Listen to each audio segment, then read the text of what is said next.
Sugandha and I will be moderating this session. If you have any questions during the presentation, please type them in the Q&A box and we'll bring them up at the end of the session. Our guest for today is the Head of Analytics, the Smart Cube, Mr. Sudeepta Chaudhuri. Sudeepta Chaudhuri comes with more than 2 decades of experience in the corporate sector. Though he started his career as a lecturer in economics, he began his corporate journey with Tata's as an economist and was involved in multiple macroeconomics policy research and various demands forecasting projects. His interest in consumer behavior made him work with Nielsen, Mumbai. His journey then moved on with Aditya Birla Group, wherein he set up the consumer research cell for the Aditya Birla Group, and his passion for numbers later made him take the responsibility of heading the business intelligence and advanced analytics function of Idea Cellular Limited and of the merged entity Vodafone India Limited, Mumbai. Currently, he is the head of analytics at the Smart Cube, a bespoke research and analytics organization, and leads a team of 150 plus data scientists, data engineers, visualization experts. His contribution in the field of analytics is acknowledged, and he is a regular speaker in various analytics forums. He is also awarded as the top 50 analytics leader in Asia at Singapore in 2019. He has done his master's in economics and also in financial management from Jamnalal Bajaj Institute of Management Studies, Mumbai, and his certification in business analytics from IIM Lucknow and Kelly School of Business. Please join me in welcoming our guest, Mr. Sudeepta Chaudhuri. The topic for today is analytics opportunities in the Indian telecom industry. Mr. Chaudhuri, welcome, and the stage is all yours. Thanks, Sugandha, and really thanks for introducing me. And I can see there is a good number of participants who are there for this session. And thanks to all for coming and joining and understanding, because analytics is a very happening sphere as on date, and we are all pretty much excited to see the different opportunities that are happening in analytics.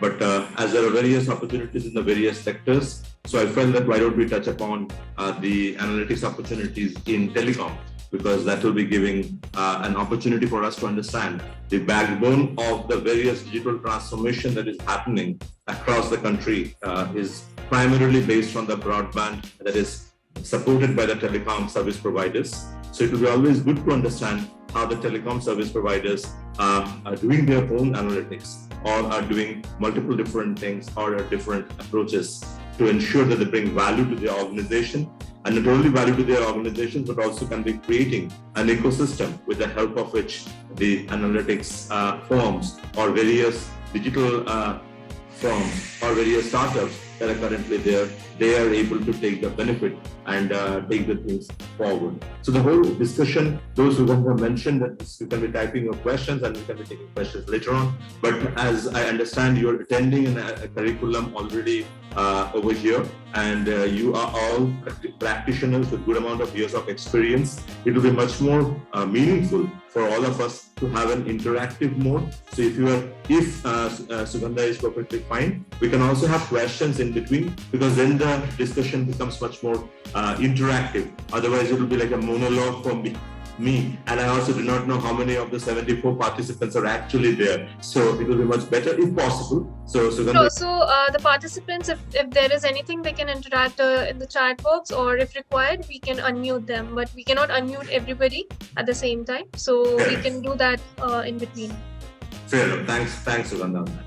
So just to carry on the discussion forward, first of all, when we talk about telecom has seen a substantial amount of change over the last few years, and we have been talking about a difficult times, because today's newspapers are flooded with the various situations that the telecom companies are going through. But it is important for us to understand how the telecom boom happened. What is the infrastructure that is there already? What is the subscriber base that we have over there in telecom as on date? And how the different telecom companies are doing their own analysis? And what are the different opportunities in the days to come? I will try to be focusing more on the Indian telecom market, because we are much more familiar with it. But many of the program participants I have found that are from abroad or from the different things, but it is possible for you to relate and do the same analysis for some other companies.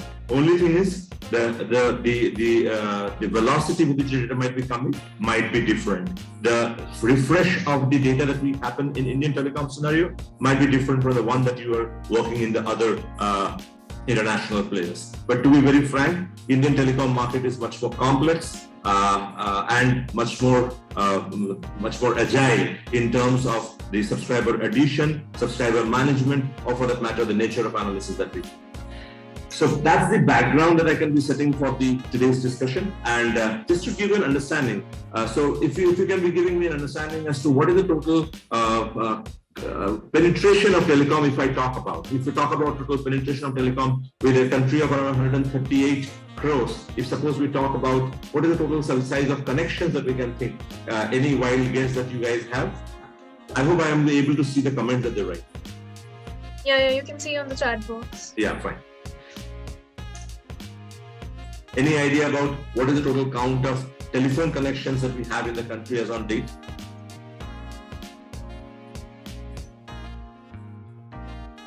Okay, 400 million. Okay, 1350 million. There are a good number of numbers. Now just think of it. If it is 1350 million, that means it is 135 crores. So if our country is of 138 crores, if telephone connection is 135 crores, that's pretty high a number. And at the same time, if you are going to 400 million, then you are talking about that of the 3.5 people, 1 person is having telecom. Is either of the two numbers in the range that you think about? So what I'm going to be doing in this discussion is not only talk about this, but also bring the domain understanding, domain knowledge, the importance of relating the domain, your common sense with the algos that will be making the discussion much more meaningful. So at this point of time, if you take around, we are around 105, 110 million, 105 to 110 crore mobile connections that we have. So that you can imagine that what is the size of the volume. And if you talk about the players, then it is around Jio with the number one player around 42 crore subscribers, Airtel with around 35 crores, Vodafone Idea around 26 crores, 28 crores is the number. But when they merged, when it was around 40 crore was the total subscriber base. So if one player is having around 400 million subscribers, you can imagine the volume of data that is being generated in the process. And thereby, today we are talking of big data, we are talking of data in cloud. So when with 400 million subscribers, the nature of data that is being created creates a humongous volume to be managed. And any idea about, just to get an understanding of the revenue side of the business, on a monthly basis, on an average, Indian telecom subscriber, I'm talking of prepaid because 95%, 93% of our subscribers are primarily prepaid. So on the corporate side is around 7% subscribers on the corporate side. What is the average revenue per user in a telecom parlance? Average revenue per user translates to ARPU, that is ARPU. So you might be finding out ARPU. What is the average revenue that we have? Yes, 150, 200.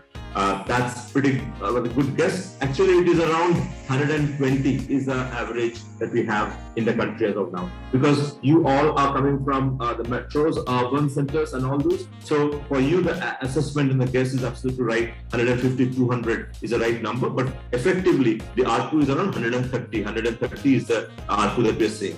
Previously, it went down to around 110. Of late, the data changes, the rate changes that happened has made it to go up to 130 or so. So you can understand that huge volume, but per user revenue is pretty low. That makes India to be the cheapest data service provider in the world as on date. So if you talk about, I'm just giving you a number. We are at present the cheapest data service provider of the country, of the world, and but our speeds are pretty low. Our speed, if you talk about the speed, we are ranking 177th. It is a pretty bad rank, right? In the global index, we are 177th speed-wise across the various operators in the country. And our average speed of the broadband business that we have is around 17, 18 Mbps. While if you take the topmost, the UAE, they are operating around 193. So that means a speed of 1:10, that is 1/10 the speed that we have. And we are a heavy user of what do you say, data. So can you give me an estimate as to what is the count or what is the number of hours we normally spend on smartphone? I'm talking about only the smartphone users. Amongst the smartphone users, what is the Parthabdas, I really like you come and pay what you get. So obviously, as our rates are pretty low, so obviously our speed is also low. But if you talk about the amount of hours that we have spent normally on a daily basis, what would be the average time among the smartphone users that we have? 10 hours per day. Okay, 4 to 5 hours. Yeah, around 6.5 hours is the average that we are spending. So if we all see ourselves, we will be seeing that the number is around 8 to 10 hours because we are doing a lot of calls, a lot of meetings and all those on the telephone. But on an average, if you're talking about, then this is around 6.5 hours we spend on the telephone.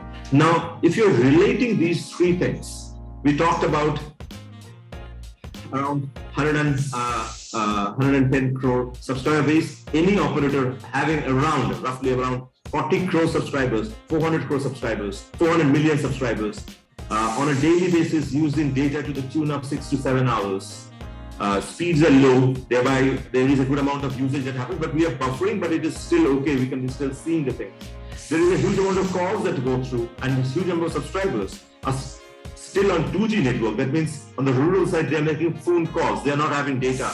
The phones are not upgraded to the smartphones yet. So that means they are using voice and thereby they are making calls. So that each call, you can be taking on an average, around 120 different fields are generated per call that we make. So one call that you generates around 120 fields in the overall telecom systems data system. But obviously 120 fields might not be meaningful for us. For an analytics purpose, if we can be considering 20 odd fields, we consider around 20 odd fields, and that makes the volume game really big. So 400 million subscribers, on an average, they use around, smartphone users use around 6.5 hours on the phone on a daily basis. Thereby, they are browsing multiple different things. There are a huge amount of calls that are going through, and each call generates around 120 fields. The data warehouse is bringing in something around each operator brings in different data, but brings around 15 to 20 data points for each call. That makes it a real case of big thing, and that is making it a huge volume of data. This was just to give you an understanding of the scale of data that we are talking about, the volume of data that we are talking about, the quantity of information that is coming in the process.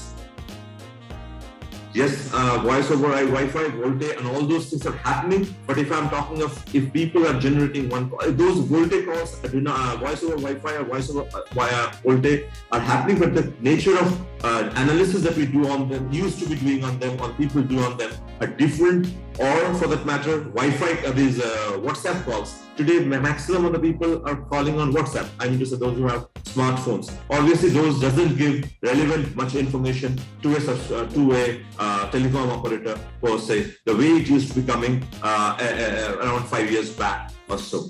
But still, the data that comes in is of different type, different magnitude, different nature, and thereby the nature of analysis also has substantially changed.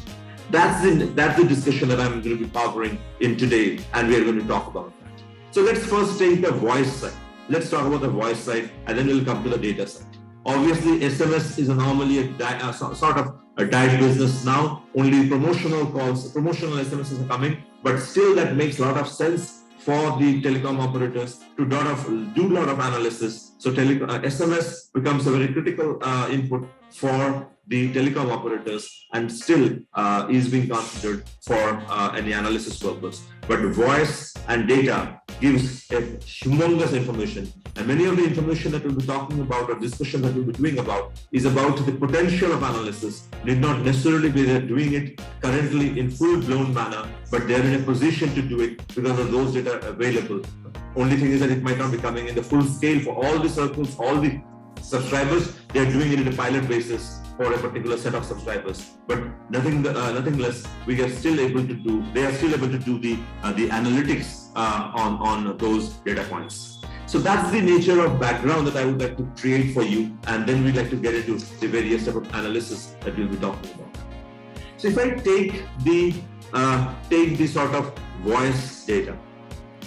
So I'm asking you guys to be typing it out. It's working fine. So you can be typing your responses as to what are the different expectations, what are the different fields you feel a telecom operator gets to know when you make a call. So if any call, either it is made or received, what are different information or the fields of information that you feel a telecom operator is able to see out of the data? International, local, absolutely. Location, from and to circle operators, calling number, call number, duration, circle, perfect. So I think many of you guys have worked in a telecom. IMEI, yeah, that's true. IMEI is basically the people who do not know IMEI. They're referring to your handset and they have a unique number. So thereby IMEI, lat long is a derived number. We'll come to that. IMSI, okay. So there are some good telecom experts over here. So that means because you are using terms like IMEI, IMSI and all those, that gives me the confidence you can be still making it out. IMSI can be made out anyway. So I'll just it's confident. Okay, it's confidential. Okay, I'll come to those things. So lat long doesn't come directly. Lat long has been derived, and lat long can be derived because it is a triangulation method. What does a triangulation method go for? If you are making a call and there are certain cell sites which is latching on and is taking the call forward, we will be able to know which cell site the call has been originated from. That comes in the call record itself. But if a person is in a position to know that he has, in the same location, he has latched on 3 different towers for different activities, that can be triangulated by an operation, and we can be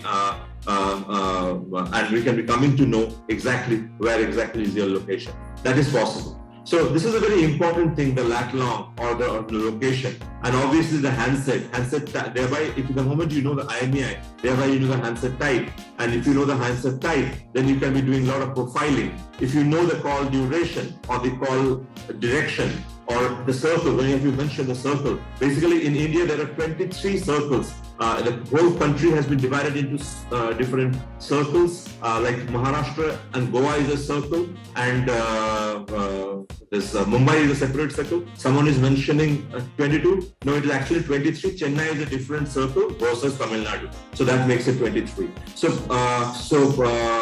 these all 23 circles, though operators consider it 22 and continue, but it actually it is 23 circles. So overall, this data points makes it very interesting. If you talk about international, you can be also coming to know the carrier. You will be you can be going down and doing analysis on those different aspects also. So I'll come to the voice things in a differently, and same is the case for SMS. So obviously in SMS you can come to know who's the person who sent the text, who is the person who has received the text. And in SMSs, one very critical thing that comes into picture is 2 types of SMSs, the P2P and A2P or P2A, A2P. Now what is the difference between P2P and A2P?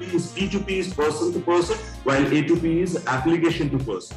For a telecom operator, it becomes very insightful if they get to decipher the A2P messages in a better manner, because application. But please note, the SMSs that one sends, a telecom operator is not in a position to read the content of the SMSs. That is, the telecom operators can't do, but various apps that are there installed in your mobile phones are willy-nilly doing that activity of actually going down and trying to decipher what is the content of the things, though it is sort of illegal, because that is where many times the compromise on the banking transactions and all those happen and can be used in the wrong way. But telecom operators can't be seeing it. So only the number from which it is coming, that is what they are able to see and monitor. And that is used for various insights. So if you are able to understand the nature of data coming on the voice side, similarly, if you go to the data side, Many of the information is possible, but it is not very much possible for them to do it on the day one for all the subscribers across the day and all those. So it becomes a very difficult for us to be taking the things forward. So in the nature of data that we say, obviously the session time, how many sessions are parallel running, what are the different speed at which it is going through, which cell site he is on, which browser he is using or she is using, and which websites that he does. This information many times is not very well deciphered, because the nature of information that comes in, you have to because there are hundreds and thousands and lakhs and crores of URLs. Obviously, it is just not possible for anybody and everybody to decipher each of them. And there are a lot of HTTPS sites, which makes it difficult for one to be actually going down and understanding the nature of sites one visit. But still, there are ways to capture it. There are organizations who are doing that job and taking the information and helping the telecom companies to do this. That's the nature of data that is coming through. So I would just like to give a quick opportunity for us to understand the data that is there. Any doubts till now on this data side as to what is the nature of data that comes in? What are the things that are happening on the telecom data side? All good, okay. Fine. So, no, are these analytics maintained? There are multiple things. The operators do have their own analytics team, wherein a lot of analysis do happen. But in certain areas, they also take the help of other outsourced organizations to do it. But primarily, they have their own internal teams who are doing it. So it is both the things are happening. That's true. But actually, thanks, Arjun. So it is happening on both the sides. Many of the cutting edge things are being done in-house. Many of the regular things are outsourced, and it happens the other way around also in some of the things. So just to talk about the data side, any questions, any understanding gaps, anything that you need to understand on the nature of data that comes in, because we can be having a full 1 hour, 3 hour session on data and the nature of the data itself, but obviously we will be more concentrating on the analytics side using this data that comes in. It's fine. Okay, fine. So after we get an understanding of the data, now the question comes: what type of analysis is being done, and what is and how the things okay. Someone is asking about the deep packet inspection and the values and challenges. Yes, there are deep packet inspection is basically when the data moves, it moves in packet format. It is not I'm not getting the technicalities of it. It moves in the packet format, and there are ways wherein the inspection of these packets happen, which gives us the information as to the URLs and all those. And the telecom companies are in a position to understand the various details of the session that they are on the data side, on the data browsing and all those from this deep packet inspection. And that is how they come to know if they're able to really decipher these URLs and talk about that. But not necessarily that all URLs are decipherable, because HTTPS creates a problem, the slashes and the extension creates a problem. There are such a humongous list, it makes no point for someone to actually know whether you went to which page of a particular website and all those. It is important from the telecom analysis point of view, which website you are visiting or which nature of website you are visiting, rather than going down and commenting you went to cleartrip.com's this particular page and you did this action. That is not possible, and neither it is done in the analytics. But this is how the things are evolving. Now, just to give you an understanding as to how the things are important for a telecom organization to use this data and analytics for their regular purpose, regular decision-making process. In the growth phase of telecom, I'm talking about 2008, 9, 10. Those are the times when there were around almost around 11 competitors in each of the circles. In each circle that we're talking about, the 23 circles that I mentioned, there was around 10 to 11 participants in each circle. From where we have come down to 3 plus 1, that is BSNL is the fourth one. So, so in that way, you can understand that the count of way it has come down and made the situation really. And the way the things are, you will be seeing that the newspapers are flooded with the Vodafone Idea joining the BSNL and all those talks are going on. But those are all strategic discussions out of our purview today. Now, question is, let's take some of the use cases and see how it can be used. And in telecom, with so much of data, it obviously makes sense to use the first thing is on the marketing side.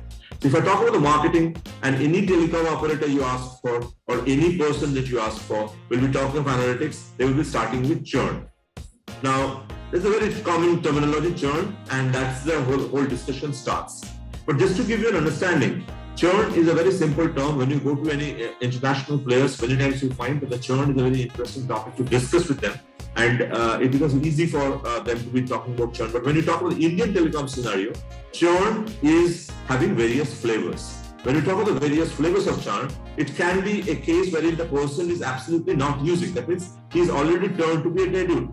And if he has turned to be a dead dude, then it is not possible for any operator to reach him in any possible manner, or give him any offer, or trying to talk to him what is the problem like. So it is very difficult to talk about the churn from that aspect. So it is always better for a telecom marketing, or for that matter, any marketing company across the organizations, to understand where is the churn actionable.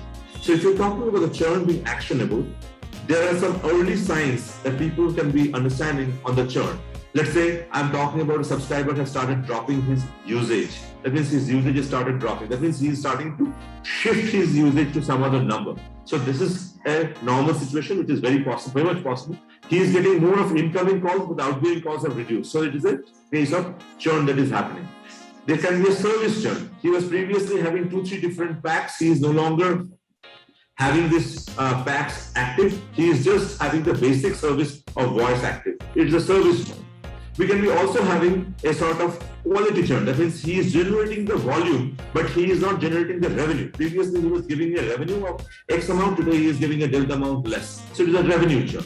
So if you talk about, or it can be also a churn wherein he was previously calling a good number of subscribers, but now he is only getting calls to a few numbers, only that two of the same home network, and is stopping over there.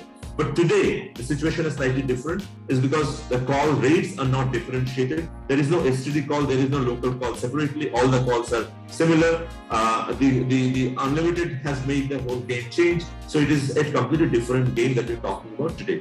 But to understand the whole issue, it is important for us to understand these different aspects of the way the evolution has happened, to understand and appreciate how the things can be made to work on the ground. Now, if I take the case of churn as I was explaining, if you ask this to any data scientist, he will be finding out from the historical data a subscriber base, which will be then divided into all those different cuts, the training set and the inspection set, or you can be going down and making the different test set and all those sets, and you'll be creating a model. The model will be talking about, take the guys who have churned previously, mark them as 1, others as 0, do some analysis, start from logistic, or you can even go back, start from decision tree or some logistic regression or GBM or XGBoost, and then try to find out and then classify the subscribers that are likely to come as 1, 0, and the X is true. And it is perfectly fine model with some 7-8 variables. It is absolutely deployable in the ecosystem. Every day this is running, and you are getting a probability score. Based on the probability score you cut off, these are my churners, these are my likely churners, these are my non-churners. Accordingly, you classify and give promotions. Perfectly fine. Fantastic model developed. But if the story was simple, then this is perfect. But now the question comes, is something beyond. Now, this is what you will be getting to talk about or see about, or see when you're reading some of the papers. But what is actually happening when the marketeers are trying to work on this, or the analytics team are trying to work on it, they will be trying to see it from a different angle. Different angle from the marketeer's point of view is that you don't tell me who's going to churn. Tell me why is he going to churn, and also trying to tell me what will make him save. So that question flips the whole analysis that you need to do. So now the whole thing is changed. Now you just can't be giving early signals of churn and comment that this person is going to churn because he is showing a drop in usage, or he is going to churn because he is not putting his SIM for a long time, or he is hardly receiving any calls. All those things doesn't work. So you have to give some reason. So the reasons can be, he is changing his home location, he is unhappy with the call quality, he is now moving into a into some different stage of life, Now, gap makes it a case exactly secondary number, that means put in the secondary listening slot or put it in the dustbin, whatever the case be. So these are all causes. Finding out these causes makes it difficult because the actionable insight is something that makes it difficult for us, the telecom operators, to provide. At the same time, as an analytics team, you would like to improve the performance of your model. If someone has developed the model with a good amount of accuracy and it is going fine, then obviously you would like to improve the performance of the model. That is the second aspect. Now, on the IT side, you have developed a model which is too complex to deploy in the ecosystem, and it is taking too much of bandwidth or too much of resource to even get the score generated, while marketing or the action takers are asking for every day the score to be generated. So now comes a challenge. So there is a challenge wherein you are talking about the marketeers asking for actionable information just beyond 1-0. You as an analytics guy want to improve the performance, and the IT is not looking for a very complex model because it's difficult for them to implement on the ground. Because please remember, it is for 400 million subscribers, you are doing only one churn model.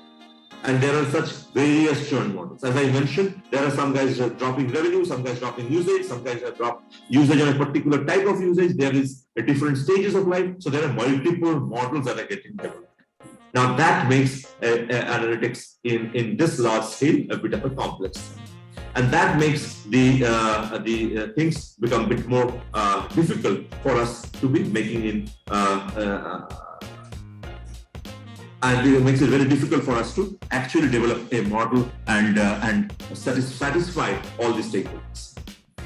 So herein comes technology. Herein comes the data inputs that we had been discussed in the first section or the second section, and herein comes the interest of developing something which is actionable and not only for academic purpose, because that is how the things go and make it happen. When I use the word academic purpose, I'm not meaning that academic purpose is not that way, but it is only for some reference. That's not that way. It has to be implemented on the ground. Now, if I were to take these three, let's understand how we now can be deciphering this. Because with this example, I will try to cover various other aspects of customer information enrichment process, customer profile enrichment that we talk about, or customer 360 that people talk about. Now, let's say I want to be finding out people who churn are the ones who do not get any SMS, let's say from Aadhaar number. That means if a person has registered his mobile number to the Aadhaar ecosystem, his chance of churning out is less, because that implies he not only has done it to Aadhaar, but also has done it with multiple different systems, so that is his prime number. He doesn't want to lose that number under any circumstance. He can be doing MNP, but he will not be leaving that number. There is a binding to that number. So obviously, if I can be finding out all the subscribers who are getting their SMSs or short or OTPs from banks, from Aadhaar ecosystem, from IRCTC, from various airlines, his chance of churning out becomes less. Now, this angle now opens up 100 different things.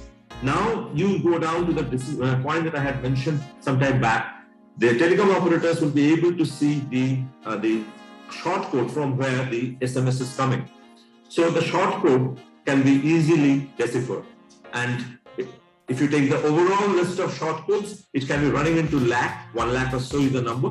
But if you can be doing the sort of Pareto analysis and you can be doing it around 2,000, those 2,000 are good enough for you to take care and profile a subscriber base. Now, using this, you can identify if this subscriber is doing banking with Citibank, Sanchart, and all those, or he is doing information gathering with the local cooperative banks or not.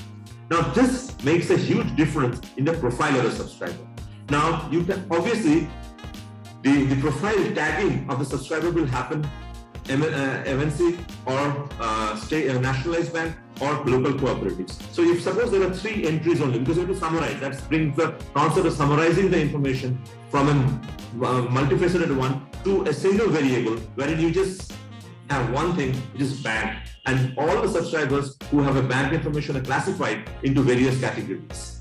Now, this not only helps you in understanding bank, but whenever you are using this or for a problem of churn solution, but this also goes down to say your profile enrichment whenever you're trying to give some categorization of the subscriber, and you map the nature of handset that a guy who's having all these MNC transactions are having, it will be a substantially different versus a guy who's having the transactions with the nationalized bank or the others. That profile comes out very different.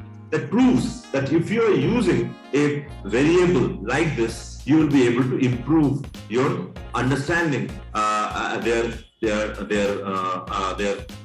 profile of the customer from the income profile or their stickiness or the number profile and all those different aspects also. Now, this is where the data exploration starts. This is just, I gave you an example of banks. Now, if I want to if the telecom operators wants to understand that I want to find out, let's say I'm just giving you an example. In India, if let's say in a day when the flights are operating in full, who are the people who are flying? In each operator's base, they want to find out which are the operators that are flying, has flown today. Is it possible? Answer is very simple. It is very much possible, because the moment you have changed your location or have made a call or have done any transaction, you get to understand that you have changed your location. Now, when you change your location, how? Because the two lat longs can be always found in the distance, and you can be always finding the time, and you can find the speed of travel. And if the speed of travel is beyond 150 kilometers per hour, you know for sure this is not possible humanly without an aeroplane. So you can easily going down and finding it. So you can understand that any objective that you pick up can be analyzed to find out what type of person he or she is. Someone is asking how about the education profile, someone is saying registration. To be very frank, registration is not very useful data. Just to give you an example, in my own family, I am using the registration in my name. My wife is using the registration in my name. My mom is using, my son is using. All of us are using the registration in my name, because I am the person who goes out in the market who has picked up the SIM in my name and can be giving it. And it is perfectly fine. So that itself tells you that the registration information is not very reliable. But this also helps us to find out the family. If a same person is using that information and there is these closed network of calls happening between these numbers, if there is a common address that has been given, if there is in the night time, all of them stay together, then you very well said this is a family. Now, why this family point is important? Why this banking information is important for the problem that we're discussing is on churn. Now, if it is a family concept, and if you can understand if the prime member of the family is moving out, or if one member is showing signs of not so happiness, then the risk is not only on one number, but it is increasing, and all the numbers, all the family members are going to be getting impacted. So that's how family becomes an important variable also for your churn prediction, if at all you are interested in understanding it more, if you want to decipher it in a better manner. Now, I gave you an example of the nature of information. If someone is having Aadhaar, then chance of churning out is less. So these informations also goes out in developing a model which can be in a better way and can be taken care and can be addressing your churn problem. So I took the example of churn, but it is possible for us to understand this aspect in a different manner. Someone was asking about the education. Not from the registration, but can be done in a different way. Not the education level necessarily, but can be done in a different way. We can be discussing that also in a bit. Web scraping is very common. Web scraping is a very common nowadays, and there is enough number of people who are doing web scraping. Just to give you an example, I'm unable to discuss and interact with you guys, so I'm keeping this as a one-way communication. So we would like to find out the engineering students that are there on any particular operator's network. Let's say at this point of time, all the students who are not this at this point, this is not a normal regular time, but if suppose it was 2 years back and it was interesting for them to be finding out who are engineers who are there in the network of ours, how would they go about finding it? If that was a problem, how would you as an analyst try to think about that? And how can you actually go down and do that activity that is being looked at? Some interesting ways that the people have done it across the various operators. just to give you an understanding. Why? Because engineers turned out to be very important folks to address in the early days of data, when data was getting used more. I mean to say, early days, engineers were the early adopters. The college students were the early adopters. So it was important for the people to identify the engineering students and then give them offers, or the engineering colleges and give them offers.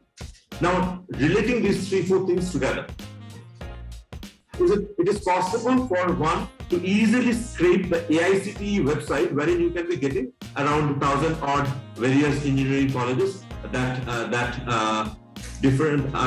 they have. So you can be going down and easily finding out all the engineering colleges that are there in the country. And they give their addresses also. You use Google API and you can be easily getting the location of these engineering colleges, and you can be confirming, yes, these are the engineering colleges by doing a sample check. Yes, these are the engineering colleges. You can check for yourself on the map and say, yes, you have got the right locations. Obviously, you will not be doing it for the universe, you will be doing it on a sample. Once you've identified, you find out the lat long of that location, you find the nearest lat long of your cell site. Obviously, the people who are staying there will be latching on to that particular location. There might be some day scholars. Obviously, there is a different algorithm for the day scholars versus the hostel goers, and you can classify the guys who are staying there are engineering or not. There can be local people also who can be questioning that, but local people have been staying it for a longer duration of time. Engineers are the ones who have come in, or the students were the ones who have come in and have got a new number, registered, changed. There is a national portability has happened because they have come from some other state.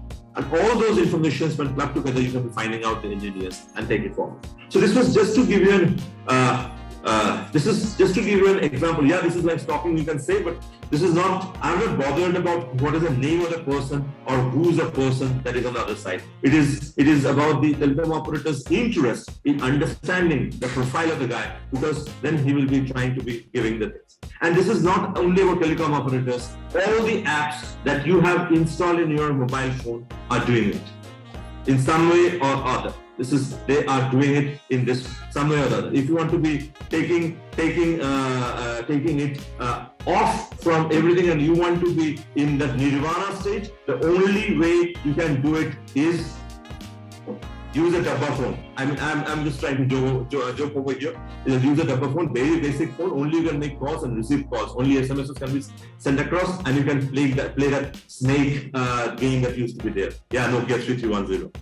So basically, the idea that we're talking about is that you take an objective and then you find out ways to solve that. Helps you in analytics. Analytics is two-way game. There is two-way game. The two-way game is you take an objective and you go down and try to find out ways and means, data points, ways to decipher it and solve it. It's a business problem. Another way, which is today's big data approach, which is going from the data exploration. Our Aadhaar card example that we gave is that we found out the guys who had, I am no longer there, so I should not be stating we or I. So the operators are able to find out from the big data system that they have, which are the unique codes, which are the people who are not leaving. From there, they find out that it is. So it is a combination of two. One side, it is a business driving the variable driving the creation of a variable, and then getting involved in the model building. The other side, it is exploration, and giving you such insights which makes you enable and take it forward. So this is just to give you an understanding from the marketing side as to how to address the problem of churn and how this whole thing has been taken forward. So I hope, because I'm left with around another, Sugandha, if I am right, I'm left with around 30 minutes more, right? Yes. And I will try to wrap it in 15 minutes and make the floor open for 15 minutes. Sure. So that we can be taking it forward. This is just to give you an understanding of how the things are doing. Someone is asking key KPIs. Key KPIs, go by the business logic. What is the basic thing that every marketer is looking for? They want to retain their customer. It's more of a service systems KPI. Churn, reduce the churn. And the marketing KPI is to increase the revenue by increasing the ARPU. get a more sticky subscriber by giving him more number of services. Someone has taken SMS, giving him STD pack, SMS pack, a data pack, and his roaming pack, and all those is giving more services. So, and that is exactly just cross-selling. That means you're doing a cross-selling. Someone is saying upselling. Yes, that is true. Upselling, that means someone's revenue is 150. How can you take it to 160? That means he is taking a pack of 399, which is valid for 3 months. Can you make him do a 6-month pack? That is, you are upselling, and thereby you are taking his share of the wallet, you are increasing. So that is the whole game that you can talk about. So basic KPI you can talk about is, can you get me more subscribers, more revenue generating subscribers, and can be talking about those. So that's the whole game plan of the marketing team that they do. But if you're talking about futuristic marketing analytics, then these information that I spoke about till now, telecom operators have been doing it and have done it. Now the question is, can they do it for the larger ecosystem, or can the larger ecosystem take benefit out of it? So if these information are put into an ecosystem wherein you get a score for each subscriber based on their urge to, or their income index. Let's say I'm simplifying it. Let's say I'm trying to create an income index. Is it possible for a telecom operator to create an income index? Very much possible, and they can be very much doing it. Because starting from the handset, starting from the location that they stay, because obviously in Mumbai it becomes difficult because there's a high rise and there is a slum by the side, but normally you can find out which area they stay, and you can be profiling the subscriber and say, this is his profile. And many of the operators, many of these fintech companies were looking for this information because they can be utilizing it, not the CIBIL score. CIBIL score is applicable only for the people who have taken a loan previously or have some legitimate things. But there is a humongous population base who are still in the rural areas or wants to be given any loan because these companies are willing to give them loan, but they do not have any information about the credibility. So the approach was to the telecom companies to find out, can you give us a much better profile of the subscribers and co-create this. And there are multiple companies who are working in this space and taking it forward. So just to give an answer how the monetization of this data can happen. But this monetization that I'm talking about are having two aspects. One monetization aspect is more individual, wherein the privacy comes into picture. Another monetization is a more of a crowd approach, which doesn't bring the privacy into picture. Like there are use cases, thorough use cases, wherein you are interested in understanding if suppose a new shop is supposed to coming up, they want to find out where do he or she opens up the shop with a particular profile of subscribers. Then obviously it is a crowd approach. The profile of the people passing through that zone or staying in that zone can be utilized to understand. And this is a very good example, even for out of home, the billboards that we see on a regular basis also gives a good understanding of the telecom traffic, and thereby can be giving an understanding of the profile of the people passing through that and can be helping you to do that. But the advertisers are well equipped to do this on a daily basis, but based on telecom data also that can be done. So this is a crowd approach. While there are many cases wherein there are individual approach. That means telecom operators trying to give you an offer which can be done basis your or her, his or her profile, and that is a very personalized thing. And that's where comes up the question of the information security or what data is shared out.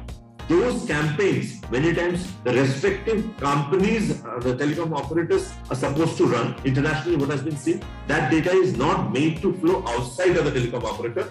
The outside party can be giving them the necessary characteristics that they want to be doing. The telecom operator or the telecom analytics team does the necessary profiling and then sends the promotion on behalf of the thing so that the data doesn't get compromised. So these are the two data monetization approaches that we see. One is a crowd approach, one is a more personalized approach, and both of them can be made substantially well. And when one telecom operator in the country had made a statement 2-3 years back, or rather when the early days of their just launched, is that we do not want to compete with the local market. We want to be competing with the Googles and the Facebooks of the world. It is basically was trying to go down and talk about this this model, wherein the whole revenue gain is not about servicing revenue, it is about the data revenue that they're talking about. So that is where the telecom operators huge moolah lies, and if it is well harnessed, well harnessed, then it is possible for them to be taking it substantially forward. And that's just something that will be happening in some days to come, until unless we have enough restrictions or enough controls put in place. But if that is being done with the objective of marketing within the things, then it is fine. But obviously, please note, there is a strong DND thing, do not disturb clause, and any campaigns that have been sent across is always the DND subscribers are scrubbed, and then calls can be made to them. And that's the reason SMS as a service is on the decline, and people are moving to WhatsApp, is because huge amount of junk messages are coming on the SMS. And today, many of the operators, many of the companies are moving to WhatsApp for their transactions and take it forward there. So you can understand that there is enough opportunity for a telecom operator to do beyond what is being asked and what is being talked about. So on marketing analytics itself, if you take each and every use case, you talk about each and every variable, then it is like, just to give you an understanding as we're talking about marketing, churn. One of the telecom operators, wherein I know it pretty closely, is if I suppose take one variable, there are at least 20 odd transformations, statistical transformations being done to get multiple variables, and those variables are put in the model. So what I'm trying to hint at is that these models that we're talking about, the variables that we're talking about, are all transformed variables, and on a daily basis they are getting aggregated. Now coming to the IT part, and now the models that are developed are all, because thanks to the digital ecosystem with a huge amount of the processing capacity, are able to develop the models and have a lag of around a month for it to be running, and those models are refreshed almost on a daily basis. So refresh on a daily basis with a 1 month lag, because 1 month is the time that they need to be doing the model building on, because that is a period of time when somebody has left the ecosystem or not, is being tagged, and accordingly model score is generated. So with that type of recency, people are able to be developing models and take it forward. So enough on the IT side, IT infrastructure side, challenges that the IT faces in managing this huge volume is itself a topic of discussion, and can be going down, and we can be having, people can be having a different discussion altogether on the IT challenges of the analytical implementations on the telecom side. Because you can just think of 400 million subscribers of any one telecom gives what type of challenges. Fine, I'll take a small break over here, because I had listed down to talk about some other areas, just to give you an understanding. There are use cases from the sales side. That means I go to the retail side. How do I identify the retailer? What is the potential? How do I identify the market share? Because it is very easy for me to say that I own the whole market. But how will you be establishing the fact that there is a market share in telecom operator? Because you only get to know your market. There is no AC Nielsen, there is no Kantar who will be providing you the market share. So how do you go about understanding the market share in a telecom market? Again, using your own data, you are able to decipher what is the call volume that is coming from the other operators, what are the locations where the call volume is more, where the locations where the call volume is less. Depending on those, you are able to decipher your market share with not only on the market level, big market level, on the state level, or the circle level, but you can be going down to a district level, taluka level, and you can be doing that. So that is again a case of this volume of data coming from the. So in a sales side, very important thing that one goes is that what is the target that you give to a particular ASM or TSM, or for that matter, what is the retailer's capacity that you would like to identify. So if you want to get down that route, again, a telecom operator will be able to take the analytics route. Obviously, they can be verifying it, collaborating with the market information. But if the sales head, the circle head, is having good amount of understanding of the nature and the potential of the market in each of these micro markets, it becomes much more easy for them to engage with these with the sales managers, and then giving them the targets and giving them the things, it will be much more easier. So that's another area to take care of. In the same breath, if you give in telecom a target that you have to do 100 tomorrow, I'm just giving you a random number, which he was doing 50, a telecom salesperson can tomorrow get all of a sudden 100 because it is a matter of opening the SIM, registering it in someone else's name and get it done. Or if this not even someone else's name, but keeping it open and take care of it. So there are a lot of other KPIs being put into place, whether the person whom you have sold a SIM has made a usage in the course of the next 5 days.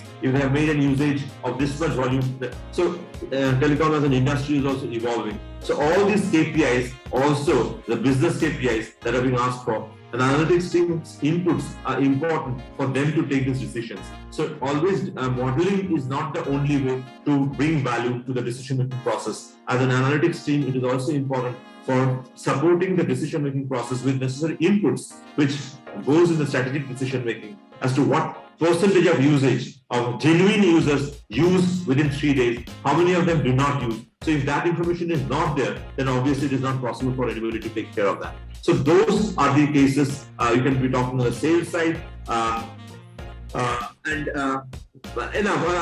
We can be going down and listening. I think it is good for us to have a quick break over here and requesting the team to have any questions. I just covered only the marketing, but gave you a good flavor of the nature of the variables and how the variables can be created. More importantly, as to how the various use cases are driven from two sides. It is both from the business side and the other is the data side.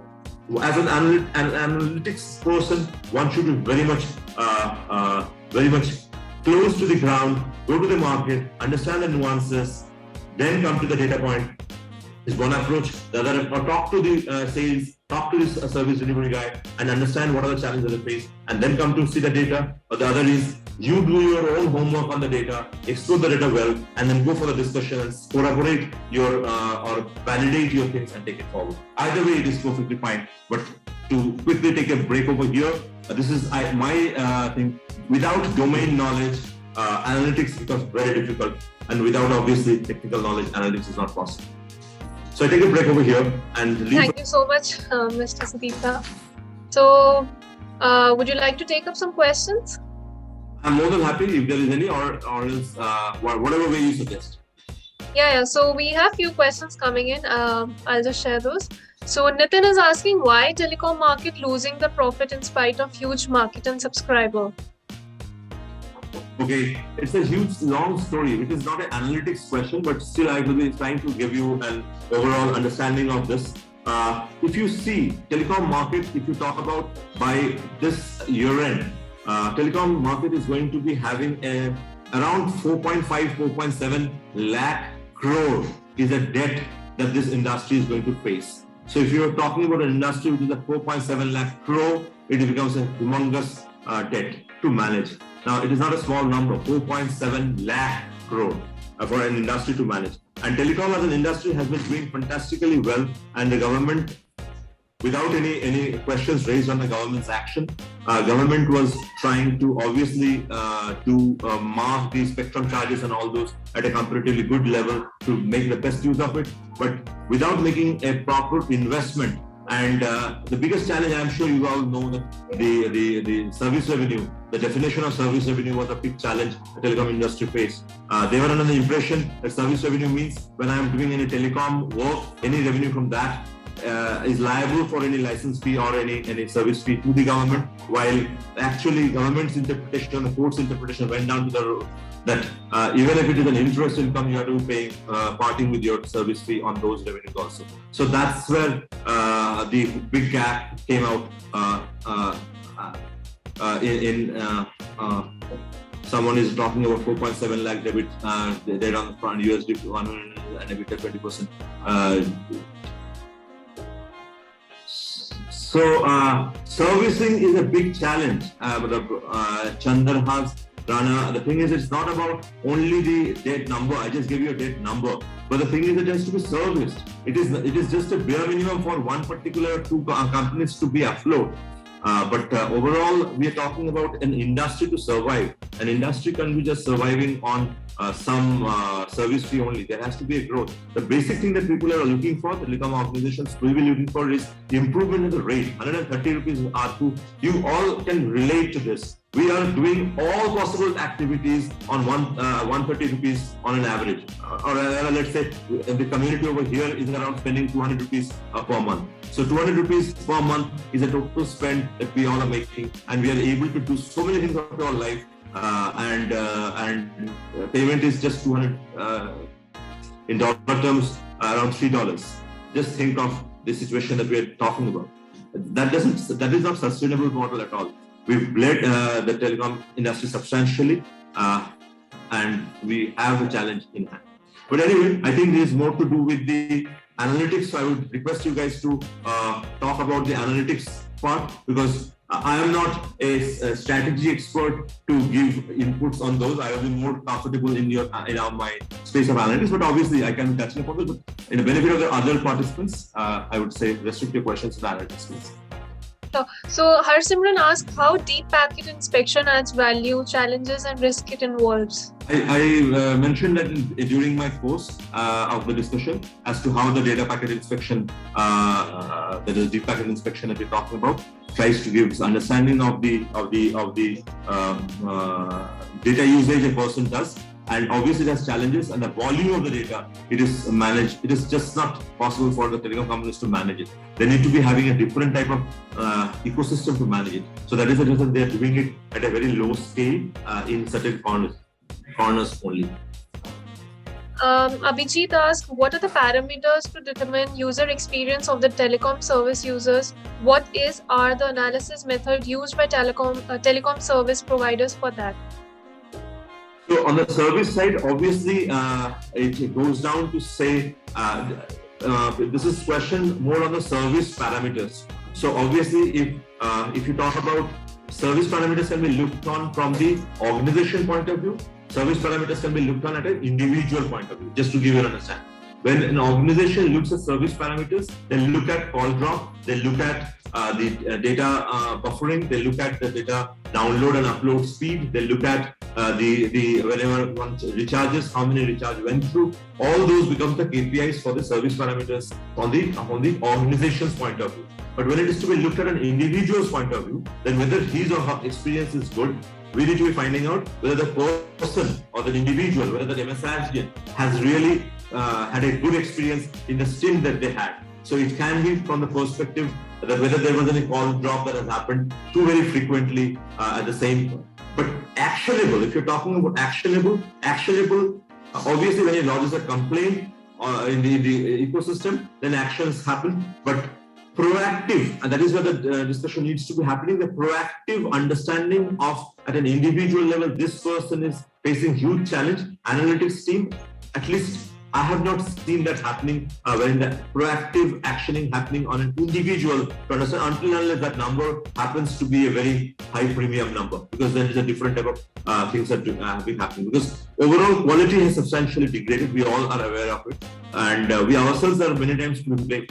Just to give you an example, I come from Mumbai, but how many of us are aware that we are not finding network? It is very easy to complain. Because, just to be fair on the network, on the telecom operator side also. But are we guys all aware of there is a proper court order that you can't be having a site within the premise, within a vicinity of a hospital or within the vicinity of a school and such different things? And just think of in your vicinity, if there is a hospital, there can't be a tower. How many societies, at least in Mumbai, plenty of us are health conscious and conscious about it. How many societies have just simply refused that no network will be put in top of my thing because there is a problem that we know about the radiation and all those. I'm not getting the radiation problem, but it is a perception that the radiation is a problem, and thereby we would not allow the towers to come up. But if hospitals don't allow you to put on a vicinity, hospital doesn't allow, education doesn't allow, societies are not allowing. Now just go out and find a place to install, but you have to be giving good service. So there is a problem, but obviously these are the problems that a telecom guy will be talking more. I am here to talk about the analytical things, but these are the challenges on the ground. So service related KPIs are there, which is at an organizational level, and just to give a sort of twist to the whole story about service level parameters from the analytical side, a use case that I could recall. Service call comes in, let's say a person has called the call center and has made a long story, and there in the call, there were like, let's say 10-minute call, the person responded and all those. And you all know that these calls get classified as QRC, that is query, request, and complaint. So there were 2 requests, there was 1 complaint, and that was the whole reason of the call. But there were 3 queries also in the call. Now, the agent has very well marked it query and moved on, because the moment it is a complaint, the action that needs to be happening is different. So he has marked query and moved on. Now, when we analyze the transcript of that question, or analyze the voice modulation of that question, obviously it is not possible for us to understand Tamil and Bengali and every other language and then take a decision. But when you do an analysis of the pitch of the call, you can understand whether call was going smooth or whether it was going at a high pitch and thereby it was an agitated customer. So when you bring the transcript, the pitch of the call, and then try to do it, and you understand this is more of a complaint rather than more of a query. So service parameters, analytically, you can be actually modifying a query to a complaint. So that's how the analysis can be also brought into picture and is being done. So think of anything that is possible, and telecom is just an industry, but any example that you take up, analytically it is possible for you to think and solve, or if not solve, at least identify the problem area. Thank you, sir. Nageshwara asked how far the industry is successful in use of analytics in overcoming the debt crisis. Not much.